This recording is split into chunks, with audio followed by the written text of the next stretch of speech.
Welcome to our new presentation. Today I'm going to show you our new timesheet timer. Now, with one single mouse click, you start a timer for a chosen matter. You just have to hit the clock and the time is already running. You can start another timer which pauses the previous one.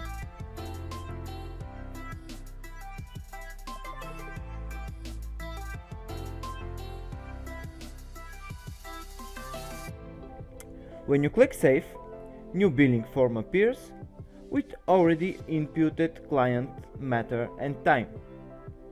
You simply have to select the subtype and save.